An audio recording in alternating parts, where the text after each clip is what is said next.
எதனால மக்கள் வந்து எப்ப பாரு வந்து ஒரு ஒரு மீடியேட்டரை எதிர்பார்க்குறாங்க. நான் மீடியேட்டர்னு யாரை சொல்றேன் அப்படின்னு பார்த்துக்கிட்டிங்கன்னா, ஒரு குருமார்களை தேடுறாங்க. எங்களுடைய தெய்வத்துக்கிட்ட காலைல விடிய காலத்தில் யார் தெய்வத்துக்கிட்ட பேசுகிறாங்களோ தியானம் செய்கிறாங்களோ உண்மையிலும் அவங்களாம் வந்து அந்த சக்கர நேர்கோட்டுகள்லாம் அருமையாக இருக்கும். அது மட்டும் இல்லாமல் நம்மளோட அன்றைக்கி 4 பொழுது எல்லாமே சூப்பராக போகும். ஆனால் இப்போ நிறைய போலி குருமார்கள் உருவாயிட்டாங்க, போலி ஜோதிடர்கள் உருவாயிட்டாங்க, போலி மந்திரவாதிகள் உருவாயிட்டாங்க. இப்போது நம்ம சொல்கிறோம் கர்மா இஸ் பூமராங் அப்படின்னு சொல்லிட்டு. அப்போது இந்த மாதிரி பொய்யா அருள் வாக்கு சொல்கிறவங்க, சாமியே வராமல் சாமி வந்த மாதிரி மக்களை ஏமாத்துறவங்க, இந்த மாதிரி ஆளுங்களுக்கெல்லாம் இருக்காதா? அவங்களுக்கு 1008 வீட்டில் பிரச்சனை இருக்கும். அவங்க வீட்லேயே பொண்ணு கல்யாணமாக இருக்கும். ஆனால் அடுத்தவங்க வீட்டுக்கு சொல்லுவாங்க,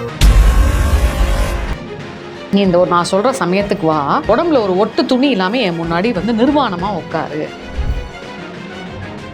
இந்த தாத்தா சொன்னாராம், அவரை தாத்தான்னு தான் சொல்லணும், 60 வயசு தாத்தா. அது தப்பான விஷயத்துக்கு தான் பயன்படுத்தாங்க. அந்த நிர்வாண பூஜைன்றதே தவறான விஷயம்தான்.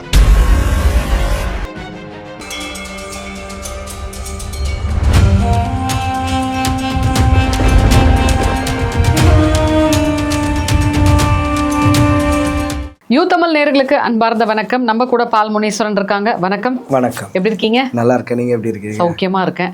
பொதுவாக கடவுள்கிட்ட நம்ம பிரார்த்தனை வைக்கும் போது எந்த மீடியேட்டர்ஸும் தேவையில்லைன்னு நினைக்கிறேன். எனக்கு ஒரு வேணும்னா நான் டைரெக்டாக கடவுள்கிட்ட கேட்க போகிறேன். அதே மாதிரி உங்களுக்கு ஒரு வேணுனாலும் நீங்கள் கேட்க போகிறீங்க. எதனால மக்கள் வந்து எப்போ பாரு வந்து ஒரு மீடியேட்டரை எதிர்பார்க்குறாங்க. நான் மீடியேட்டர்னு யாரை சொல்கிறேன் அப்படின்னு பார்த்துக்கிட்டிங்கன்னா, ஒரு குருமார்களை தேடுறாங்க, இல்லைனா ஒரு சாமியார்களை தேடுறாங்க, இல்லை வந்து அருள் வாக்கு சொல்கிறவங்கள தேடுறாங்க. ஏன்? அதாவது பார்த்தீங்கன்னா, இப்போ நீங்கள் கேட்குறது கரெக்டு. நீங்கள் எல்லாம் வந்து சாமிக்கிட்ட பேசும்போது எங்களால் பேச முடியாதா? அப்போ இவங்க மட்டும் சீக்கிரமாக போய் பேசிடுறாங்க. இந்த கோயிலில் கூட பார்த்தீங்களா, ஃப்ரீ தரிசனம், அப்புறம் 100 ரூபா கொடுத்தா ஃபஸ்ட்டு போய் சாமியை பார்த்தலாம். அந்த மாதிரி இப்போ நான் எங்கெல்லாம் வந்து பார்க்கணுன்னா சீக்கிரம் வந்து பார்த்துடுறாங்க. ஏன் பார்க்குறாங்கன்னா, எங்ககிட்ட பேசுகிற தெய்வம் தான் உங்கள்கிட்டயே பேச போகுது. அதில் எந்த ஒரு மாற்றமும் இல்லை. எங்களுக்கு சில வந்து ஒரு கட்டுப்பாடு கோப்பைகள்லாம் இருக்குது. என்ன கோப்பைகள் பார்த்தீங்கன்னா, ஒரு கோப்பையான்ற ஒரு விஷயமே வந்து பார்த்திங்கன்னா தன்னடக்கம் இருக்கணும். தன்னடக்கம் இல்லாமல் மற்ற அடக்கங்களும் சுற்றி இருக்கணும். சரிங்களா? இப்போ நீங்கள் என்ன பண்ணீங்க, காலைல ஏஞ்சிங்கன்னா உங்களுடைய ஒர்க் பார்ப்பீங்க, எல்லாம் பண்ணீங்க. ஆனால் நாங்கள் அப்படி கிடையாது. ஃபஸ்ட்டு ஏஞ்சோடனே பிரம்ம முகூர்த்தத்தில் காலைல விடியகாத்தால 4-5 மணிக்கு ஏஞ்சி எங்களுடைய தெய்வத்துக்கிட்ட காலைல விடியகாத்தால யார் தெய்வத்துக்கிட்ட பேசுகிறாங்களோ தியானம் செய்கிறாங்களோ உண்மையிலும் அவங்களாம் வந்து அந்த சக்கர நேர்கோட்டுகள்லாம் அருமையாக இருக்கும். அது மட்டும் இல்லாமல் நம்மளோட அன்றைக்கி 4 பொழுது எல்லாமே சூப்பராக போகும். தெய்வ கலாச்சாரமும் முகத்தில் இருக்கும். ஏன் இதை நான் சொல்கிறேன்னா, நாங்கள் காலையில் ஏஞ்சோடனே நீங்கள் 10 மணிக்கு இப்படி செய்யணும், வேலைக்கு போகணும், நைட்டு வரணும், படுக்கணும், இடி நாங்களே ஃபுல்லாக ஆன்மீகம் விட்டு தான் சுற்றினப்போம். இன்றைக்கி இந்த கோயிலுக்கு போகலாமா, இன்றைக்கி இந்த பூஜை பண்ணலாமா, வேறு என்ன செய்யலாம், இந்த சாமிக்கு எப்படி அலங்கரிக்கலாம், இதை பற்றி ஃபுல்லாக இந்த கடவுளோடைய மைண்ட் செட்லேயே இருப்போம். இப்போ உங்களுக்கும் இன்னொருத்தரும் பெஸ்ட்டாக இருந்தீங்கன்னா உங்களை பற்றி கேட்டால் அவங்க சொல்லுவாங்க. அந்த மாதிரி இப்போ எங்ககிட்ட வந்து தெய்வத்தை கேட்டோம்னா நாங்கள் சொல்லுவோம், இந்த தெய்வத்துக்கு இப்படி பண்ணலாம், இதை செய்யலாம், இதை செஞ்சால் நல்லாயிருக்கும். அப்போ நாங்கள் என்ன ஆகிட்டோம், ஃபுல்லாக வந்து அங்கேயே கவர் ஆகிட்டோம். அப்படி இருக்கும்போது நான் வந்து தெய்வத்தோடைய தன்மை எங்கிட்ட சொல்லக்கூடிய உணர்வுகள்லாம் தெரிய ஆரம்பிக்கும். புரியுதுங்களா? இதை சொன்னால் ஒரு விஷயம் நடக்குதுன்னா அது எதனால் நடக்குது, நானும் உங்களை மாதிரி தான். சரி, நீங்கள் எப்பயாச்சும் ஒரு நாள் சாமி கும்பிட்டாலும் அவங்களோட குழந்தைங்க தான். அதனால் வந்து இவன் என்கிட்ட தினைக்கும் இருக்கார் இவர், அதனால் நீ எப்பயோ ஒரு நாள் தான் வர, நான் இவனுக்கு மட்டும் தான் காப்பாற்று, இவனு மட்டும் தான் செய்வேன்னா தெய்வமும் வேற்றுமை பார்க்காது. மனுஷங்க பார்ப்பாங்க, தெய்வம் பார்க்காது. அப்படி இருக்கும்போது உங்களுக்கு உழைப்பு, ஆனால் தெய்வம் எல்லாரையும் காப்பாற்றும். அதில் எந்த ஒரு மாற்றமும் கிடையாது. உங்களுடைய வேலையெல்லாம் நீங்கள் பார்க்கும்போது நாங்கள் எந்த வேலையில் இருப்போம், இவ்வளோதான் வித்தியாசம். நீங்கள் ஒரு 10% செஞ்சீங்கன்னா நாங்கள் 100% அங்கே நிற்போம். அதனால் வந்து உங்களுக்கும் எங்களுக்கும் டிஃப்ரென்ஸ் நிறையா இருக்கும். சில புனித தலங்கள்லாம் போயிட்டு வந்தோன்னா நல்லா இருப்போம், கடவுள் அருள் கிடைக்கணும். நாங்கள் அதெல்லாம் போயிட்டு வந்திருப்போம், நீங்கள் அதெல்லாம் போகாமல் இருந்திருப்பீங்க. நாங்கள் பெரிய பெரிய இடத்துலலாம் போயிட்டு பெரிய பெரிய மகான்கள்லாம் சொல்லக்கூடிய விஷயத்தெல்லாம் கேட்டு உக்காஞ்சி பலனடைவோம். நீங்கள் அந்த வாய்ப்பெல்லாம் இல்லாமல் இழந்திருப்பீங்க. புரியுதுங்களா நான் என்ன சொல்கிறேன்ட்டு? இந்த மாதிரி விஷயங்கள்லாம் நிறையா இருக்கும்போது தெய்வம் தன்மை அதிகமாக இருக்கும். அப்போனா வந்து இப்போ இன்றைக்கி இந்த இடம் போகாது, அவங்களுக்கு கெட்டது நடக்க போனால் கண்டிப்பாக அந்த இடத்துல நடக்கக்கூடிய ஒரு விஷயம் இருக்கும். அது எப்படி எங்களுக்கு தெரியுதுன்னா, அந்த தெய்வ வழிபாட்டில் இருக்க மற்றதுனால தான் தெரிஞ்சேன். நானும் உங்களை மாதிரி இருந்தேன்னா அந்த தெய்வ வழிபாட்டில் இருக்கிற விஷயங்கள் எங்களுக்கு எதுவுமே தெரியாது. ஆனால் இப்போ நிறைய போலி குருமார்கள் உருவாயிட்டாங்க, போலி ஜோதிடர்கள் உருவாயிட்டாங்க, போலி மந்திரவாதிகள் உருவாயிட்டாங்க. இப்போ என்ன விஷயம்னே தெரியாது, வாய்க்கு வந்ததை உருட்டுவாங்க சில பேர். அப்போ மக்கள் யார் தான் கரெக்டு, இவங்க சரியான ஆள், இவங்க கிட்ட போனால் நமக்கு ஒரு சொல்யூஷன் கிடைக்கும்னு சொல்லிட்டு எப்படி செக் பண்ணுறது? எது சொல்கிறீங்களே, இது 100க்கு 100 உண்மையான ஒரு விஷயம். ஏன் இந்த விஷயத்த நான் சொல்கிறேன்னா, அப்படி தான் ஆயிடுச்சு. இன்றைக்கி வந்து இந்த கோயிலுக்கு போனால் இந்த பரிகாரம் சொல்லுவாங்க, இந்த கோயிலுக்கு போனால் இந்த ஃபேமஸ்ஸு, திருப்பதிக்கு போனால் லட்டு ஃபேமஸ்ஸு, திருவண்ணாமலை போனோன்னா கிரிவலம் ஃபேமஸ். இப்படி ஒரு விஷயங்கள் இருக்கும் போது இதை சம்மந்தப்பட்டவங்க இதை பேர் சொல்லி ஆடுறவங்க அவங்களோட சுயநலத்துக்கு தான் இருக்காங்க, தவிர மக்களோட சுயநலவை யோசிக்க மாட்டாங்க. இப்போ என்கிட்ட ஒரு பக்தர் ஏதோ ஒரு பிரச்சனையில் வராருன்னா அவளோட சூழ்நிலையை மட்டும்தான் நான் பார்க்கணும். அவர் வருமானத்தை எவ்வளோ பேக்கெட்டில் வச்சுன்னுக்கிறாருன்னு அதை பார்க்கக்கூடாது. அதை பார்க்குறவன் வந்து கர்மா இஸ் ஆல்வேஸ், சரிங்களா? அவரோட வருமானத்தை பேக்கெட்டை பார்க்கக்கூடாது. உனக்கு என்ன பிரச்சனை அதை தீர்வை முடிச்சு கொடுத்தோன்னா கடவுள் கண்டிப்பாக 1 மடங்கு இல்லைனாலும் 10 மடங்கு செய்வார். அதுக்குன்னு கடவுள் செய்வாருன்ட்டுலாம் செய்யக்கூடாது. நம்ம ஒரு மனிதர், நம்மள மாதிரி கூட இருந்து இந்த மாதிரி ஒரு கஷ்டப்பட்டு இருந்தாருன்னா நம்ம விட்டுருவோமா? ஆனால் எங்களை மாதிரி ஆளுங்க நாங்கள் இப்படி பண்ணுவோம். சில பேர் என்ன பண்ணுவோம், பணம் வந்தால் போதும். இப்போ ஒன்றும் இல்லைங்க, 30,000 ரூபாய் ஒரு பூஜை எடுத்து செய்கிறாங்களே, ஒரு 10,000 30,000 வைங்க, பூஜை எடுத்து நாங்கள் செய்கிறோன்னா இதை செய்யக்கூட தெரியாத ஆட்கள் சில பேர் குறி சொல்லுவாங்க, கரெக்டாக இருக்கும், ஆனால் அவங்களுக்கு பூஜை செய்ய தெரியாது. இந்த மாதிரி விஷயமா இருக்கும். ஆனால் பூஜை செய்ய தெரியும், சாமியாடி குறி சொல்ல தெரியாது. அவங்க வேலை வந்து கற்றுன்னு வந்திருப்பாங்க கிளாஸ் மாதிரி. இந்த 2 விஷயமும் இருக்குது. இப்படி 2 விஷயமும் இருக்கும்போது மக்கள் திணறாங்க. அப்படின்னா தேடும் போது ஏதாவது ஒரு இடத்துல போயிட்டு அங்கே 30,000 கேட்டார் சாமி, மக்கள் ஆயிடுறாங்க, பணம் அதிகமாக இருக்குது, இன்னும் 2-3 பேர்கிட்ட போவாங்க. எங்கே கம்மியாக அவங்களுக்கு சாட்டிஸ்ஃபேக்ஷனாக ஆகுதோ அந்த இடத்துல போய் நிற்பாங்க. அந்த இடம் ஒரு 5,000 ரூபாவும் இருக்கலாம், 8,000 ரூபாவும் இருக்கலாம். ஏன்னா அவங்க வந்து இப்போ தான் கற்றுன்னு கூட வந்திருக்கலாம். அதை செய்ய தெரியாமல் செஞ்சு ஒரு பிரச்சனை 2 பிரச்சனையாக ஆகி எங்கே போய் முடியுதுன்ட்டு மறுபடியும் எங்ககிட்டயே வந்தவங்களும் இருக்கிறாங்க. அப்படி இருக்கும்போது நம்ம என்ன பண்ண முடியும்? இப்போது எப்படி சொல்கிறது, இப்போ இந்த போலியாக வந்து சில பேர் ஏமாத்துறாங்க இல்லையா? ஸோ அவங்கக்கிட்ட போய் தான் மக்கள் நிறைய ஏமாந்துருக்காங்க. இப்போ போலியாக செய்கிறவங்க வந்து பார்த்திங்கன்னா 100% கரெக்டு. எல்லாருமே வந்து பார்த்திங்கன்னா 1 வருஷம் 2 வருஷம் தாக்கு பிடிக்கிறாங்க, கரெக்டுங்களா? எதனா ஒரு விஷயத்தில் மாட்டிக்கிறாங்க. கேரளா மாந்திரவாதியாக இருக்கட்டும், இல்லை யாராக அவனா இருக்கட்டும், இப்போ இவனாக இருந்தானே கலையாக கூட இருக்கட்டும், அவன் கூட யாராக இருந்தாலும் சரி, கொஞ்ச நாளைக்கு தான் அவங்களோட வேஷம் தெய்வம் காட்டும். ஏன்னா நீ தெய்வத்தை வச்சுட்டு அந்த தெய்வம் பார்க்கும், நீ வந்தது தப்பு இல்லை என்கிட்ட, நீ திருந்தி நான் நல்ல விஷயங்கள்லாம் உனக்கு கற்றுத்தரேன் அப்படி வான்னு சொன்னால் அவங்க ஏற்றுக்க மாட்டாங்க. தெய்வத்துக்கிட்ட உக்காந்துட்டோம், நம்மளை மதிக்கிறாங்க, 10 ரூபா வர இடத்துல 50 ரூபா வர ஆரம்பிச்சிச்சு அப்படின்னா அவன் தனக்குன்னு ஒரு தலங்கனை வந்து அந்த தெய்வத்தை கொஞ்சம் கம்மி பண்ணிவிட்டு இவங்களோட சொகுசு வாழ்க்கையை ஆரம்பிச்சிடுவாங்க. இங்கே போகலாம் அங்கே போகலாம் அப்படின்ட்டு அதான் ஜாலியாக என்ஜாய் பண்ணியிருப்பாங்க பார்த்தீங்கன்னா. அந்த மாதிரி ஒரு விஷயத்துக்கு போகும்போது தெய்வம் என்ன பண்ணும், பார்த்துன்னே இருக்கும், நீ செய்யதெல்லாம் செய், நான் உனக்கு கொடுக்கறதெல்லாம் கொடுக்குறேன். கடைசியாக நம்மளுக்கு ஒரு ஆப்பு ஒன்று வைப்பார், அந்த ஆப்பில் தப்பிக்கவே முடியாது. இதனால நல்லா சம்பாரிச்சல, நல்லா வாழ்ந்தல, நான் உன்னை என்ன கேட்டேன்னா உனக்கு வர தீர்வு பிரச்சனை நீ தான் பார்க்கணும். அது எங்கன்னா ஒரு இக்கட்டான சூழ்நிலை போய் மாட்டி விட்டுரும். நார்மலாக ஒரு மனுஷனுக்கு சும்மா துரோகம் செஞ்சாலே சண்டை போகிறான், அடிச்சிடறான், குத்திடுறான், வெட்டிடுறான். கடவுள் நம்மளை படித்து ஆட்கொண்ட கடவுள் நம்மளை சும்மாவா இருப்பார்? 6 சாமி வரைக்கும் ஆட விடுவார், விளையாடுப்பா, நீ எவ்வளோ துரோகம் செஞ்ச, எவ்வளோ பாவம் செஞ்ச, எங்கே அநியாயம் பண்ண வச்ச பார்த்து பொறுமையாக தான் தொடுவார். அந்த தொடுதலே சவப்பெட்டியாக மாறிடும். இப்போது இன்னொரு முக்கியமான கேள்வி சார், அதாவது வந்து பார்த்திங்கன்னா ஒரு விஷயம் நடக்கணும் அப்படின்னா அது கடவுள்கிட்ட பிரார்த்தனை பண்ணால் அதில் ஏதாவது ஒரு புண்ணியம் இருக்குதுன்னு சொல்லலாம். அது நடக்குது நடக்காமல் போது அது அப்பாற்பட்ட விஷயம். ஆனால் நம்ம போய் கடவுள்கிட்ட வந்து முன் வைக்கலாம், ஐயா எனக்கு இது நடத்தி கொடுங்கப்பா அப்படின்னு சொல்லிட்டு. அதை விட்டுட்டு போயிட்டு ஒரு குறி சொல்கிறவங்க கிட்ட போய் இது நடக்குமா நடக்காதா, அவங்க என்ன சொல்லுவாங்க, இது நடக்கணும்னா நீ இந்த மாதிரி இதை பண்ணு அதை பண்ணுன்னு சொல்லிட்டு லட்சக்கணக்கில் காசை வாங்குவாங்க. கரெக்ட். நீங்கள் சொல்கிறது எப்படி இருக்குன்னு பார்த்தீங்கன்னா, தெய்வத்துக்கு காது இருக்குது, எல்லாமே கேட்கும், செவி கொடுத்து கேட்கும். உங்கள்கிட்ட சொன்னால், ஏன்னா இப்போ நான் சொன்னால் இதுவும் தப்பாயிடுமான்ட்டு யோசிக்கிறேன். என்ன ஒரு விஷயம்னா, தெய்வம் இப்போ நான் ஒரு தெய்வத்திட்ட போய் வேண்டுறேன், ஒரு முருகரோ ஒரு பிள்ளையார்கிட்ட போய் வேண்டுறேன், பிள்ளையார் என்கிட்ட பேசுவாரா சொல்லுங்கள்? எல்லார்கிட்டையும் சாமி பேசும். எல்லாரும் எப்படி இப்போ நான் பேசுகிறேன், இப்போ பேசுனேன் என்கிட்ட அப்படி பேசாது. இல்லை, உங்களுக்கு நான் விளக்கம் தரேன், பேசுகிறேன்ற கூடிய விஷயத்துக்காக சொல்கிறேன். பேச மாட்டாரா? உத்தரவு கொடுப்பாங்க, ஒன்று பூ விழும், எலுமிச்சப்பழம் இல்லை யாரோ ஒரு தெரியாத ஒரு நபர் வந்து நீங்கள் எதோ வேணும் நீங்கள் நல்லபடியாக நடக்கும்னு சொல்லலாம், நல்லா இருப்பேன்னு சொல்லலாம், இல்லை எதனா நம்மளுக்கு ஒரு வைப்ரேஷன் கிடைக்கும், ஒரு சிம்டம்ஸ் கிடைக்கும், ஏதாவது ஒரு விஷயத்தில் நம்மளுக்கு எதனா ஒன்று வரும், நம்ம உடம்பு சிலுக்க ஆரம்பிக்கும். இந்த மாதிரி ஒரு விஷயத்தில் கடவுள் இருக்குது அப்படின்ற ஒரு புத்துணர்ச்சி வரும். மருளாரம் கூடியவங்க என்ன பண்ணுவாங்க பார்த்தீங்கன்னா, தெய்வத்தை வழிபாட்டில் இருக்கவங்க அந்த சாமி வந்து அவங்க மேலே வரும் பார்த்தீங்களா, அதுக்குன்ட்டான ஒரு விஷயங்கள் வச்சுருப்பாங்க. அப்படி இருக்கக்கூடிய போது அருள்வாக்கில் தாய் வந்து பேசும்போது நீங்கள் கேட்கும் கேள்விக்கெல்லாம் பதில் சொல்ல ஆரம்பிக்கும். அப்போ வந்து சில பேர் நல்லவங்க சொல்கிறவங்களும் இருக்காங்க, சில பேர் அவங்க கடன் பிரச்சனை தீர்க்கிறவங்க உருட்டுறவங்களும் இருப்பாங்க. 2 விஷயமும் இருக்குது. இவனுக்கு இதுதான் பிரச்சனைன்றதை சொல்கிறவங்க 100% சொல்கிறவங்க கரெக்டாக இருப்பாங்க. அதை மீறி சில பேர் என்ன பண்ணாங்க, வாக்கு கேட்கும் போது ஃபஸ்ட்டு இவங்க கதையெல்லாம் ஒப்பிச்சிடுவாங்க.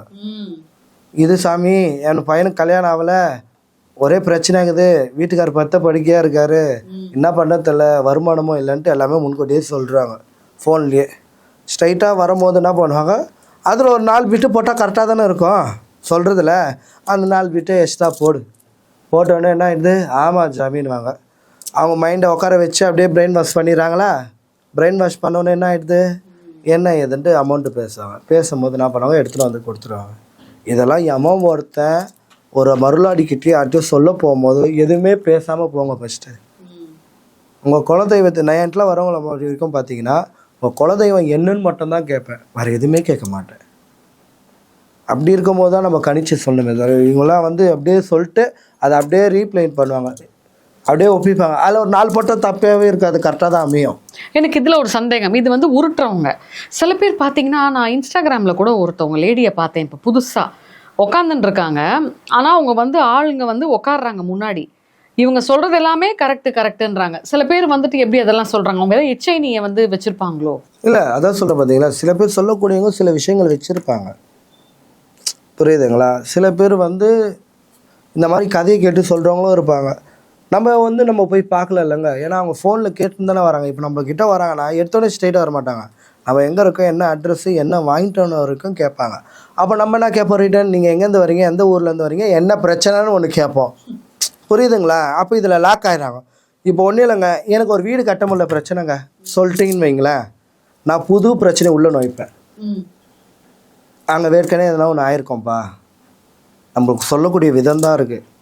அங்கே வேர்க்கனே ஒரு மரணம் ஏற்பட்டிருக்கு, அந்த ஆத்மா ஆத்மா வந்து அந்த இடத்த கட்ட விடாமல் பண்ணிகிட்ருக்கு. உங்கள் வீட்டில் மூதாதி தேவர்கள் பண்ண வம்ச வழியில் தான் உனக்கு இல்லடம் அமைய மாட்டுது, அந்த இல்லடம் போனால் நீங்கள் இறந்துடுவீங்க, அதனால தான் உங்களை போக மாட்டேது, அடிக்கடிக்கு பிரச்சனையாகுது, அந்த இடம் போகணுன்னு நினைக்கிறீங்க ஆனால் போக முடியல, இப்படின்னு ஒரு கதையை கட்டினா நீங்கள் என்ன பண்ணுவீங்க, பயப்படுவாங்க. அப்போ யாருக்கிட்ட வருவீங்க? இருக்குது, சில விஷயங்கள் இருக்குது, அது என்ன பண்ணுமோ தெளிவான ஆளுக்கிட்ட போங்க. நான் நிறைய வாட்டி சொல்லிக்கிறேன், என்கிட்ட கூட வராதிங்க. உங்களுக்கு யார் கரெக்டாக இருக்காங்களோ அவங்ககிட்ட தாராளமாக போங்க. ஏன்னா சில பேர் வந்து இப்போ வந்து சும்மா உக்காஞ்சிட்டு 4 லைட்டு போட்டு சாமி ஃபோட்டோ வச்சுட்டா கிளைண்ட் ஆட்டோமேட்டிக்காக வந்து ஆரம்பிச்சிடுறாங்க. ஏன்னா பிஸ்னஸ் ஆகிடுச்சு, இப்போ நிறைய பேர் அப்படி தான் பண்ணுறாங்க. அது நம்மளுக்கு வேண்டாம். விருப்பம் இருக்கிறவங்க வாங்க, அந்த தெய்வத்தை தெரியும் எங்கேயோ இருக்கிறவங்கள கூட இட்டுன்னு வந்து நம்ம கிட்ட விட்றாங்க, அது நம்மளுக்கு போதும். நீ தான் வரணும், நான் தான் வரணும். ஓப்பனாக சொல்லிட்டேன்னா, நான் இந்த மீடியாவில் வந்தது கிடையாது, ஃபஸ்ட்டு என்னை வர வச்சதே நீங்கள் தான். ஏன்னா அந்த மீடியாவில் இப்பயே நான் சொல்கிறேன், நான் வரமாட்டேன்னு சொன்னேன். ஏன்னா எங்கேயோ நான் ஒரு இடத்துல இருந்து தெரியாமல் இருந்தேன், தெரிய வச்சதும் நீங்கள் தான். ஏன்னா வந்து எங்களுடைய விஷயத்தில் வந்து பார்த்திங்கன்னா, நாங்கள் மீடியாவில் சொல்லி தான் பிரபலம் ஆகணும் தெரியணும் எங்களுக்கு அவசியமே கிடையாது. அன்றைக்கும் அதான் சொல்கிறேன், இப்பயும் அதான் சொல்கிறேன். ஏன்னா நாங்கள் சம்பாதிக்கணும்னு நினச்சா எப்படி வேணாலும் போய் சம்பாரிச்சேன். ஒருத்தர் அறிமுகம் ஆகி தான் பெரிய ஆள் கிடையாது, அவங்களுக்கு தெரியும் என்ன பலம் என்ன பலவீனன்ட்டு. அது அவங்கவுங்க கெட்ஸு, அது தெரிஞ்சாலே போதும். மற்றவங்களை நம்ம விளம்பரம் பண்ணோம், நம்ம இப்படி நம்ம அப்படி இதை சொல்லி ஒன்றுமே ஆக போகிறது இல்லையா. இப்போ பேசிட்டு போய் நான் என் வீட்டு வேலையை பார்க்க போகிறேன், நீங்கள் போய் உங்கள் வீட்டு வேலையை பார்க்க போகிறீங்க, அவ்வளோதான். இப்போது நம்ம சொல்கிறோம் கர்மா இஸ் பூமராங் அப்படின்னு சொல்லிட்டு, அப்போது இந்த மாதிரி பொய்யா அருள் வாக்கு சொல்கிறவங்க, சாமியே வராமல் சாமி வந்த மாதிரி மக்களை ஏமாத்துறவங்க, இந்த மாதிரி ஆளுங்களுக்கெல்லாம் இருக்காதா? அவங்களுக்கு 1008 வீட்டில் பிரச்சனை இருக்கும், அவங்க வீட்டிலேயே பொண்ணு கல்யாணமாக இருக்கும், ஆனால் அடுத்தவங்க வீட்டுக்கு சொல்லுவாங்க. இந்த மாதிரி ஏகப்பட்ட பிரச்சனை அவங்க தலையை சுற்றி இருக்கும், அவங்களுக்கு சரியாக தீர்க்க முடியாது. அப்படி கூட ஒரு பட்சத்தில் தெய்வத்தை ஏமாற்றி நீ நல்லா தான் இருக்க மாட்டேன். இப்போ தெய்வத்தை கூட இருக்க ஒரு சாதாரண ஒரு எம்எல்ஏ எம்பி கூட இருக்கும்போது பவர், எம்எல்ஏ பவரை நம்ம வச்சுன்னுக்கிற ஒரு டிரைவராக கூட இருக்கட்டும், எம்எல்ஏங்கிற டிரைவரே எம்எல்ஏ மாதிரி பண்ணுறாப்புல தெய்வத்தோட இருக்கிறோம், உலகத்தையே ஆட்சி புரிகிற கடவுள் கூட இருக்கும். அப்போ நம்ம எப்படி இருக்கணும்? இந்த டவுட் எனக்கும் இருக்குது. இப்போது நீங்கள் சொன்ன மாதிரி ஒரு கவுன்சிலராக இருக்கட்டும், இல்லை யாருக்காவது ஒரு நார்மலாக ஒரு பெரிய டாக்டர் கிட்ட டிரைவராக இருக்கவனே கொஞ்சம் வசதியாக இருக்கான். இவங்க நான் மீடியேட்டராக இருக்கேன், மக்களுக்கும் ஆண்டவனுக்கும் நான் ஒரு மீடியேட்டர். இப்போ எனக்கு தெரிஞ்ச ஒருத்தவங்க, நான் பேர் சொல்ல விரும்பல, அவங்க வந்து ஒரு சின்ன கோயிலில் பூஜாரியாக இருக்காங்களாம். செவ்வாய் வெள்ளி அருள்வாக்குன்னு போட்டிருக்காங்க. எல்லாம் ஓகே. அவங்க வீட்லேயே பஞ்சம் தலை தூக்கி இருக்கு. அவங்க வீட்டுக்கார ஆட்டோ ஓட்டுறாரு.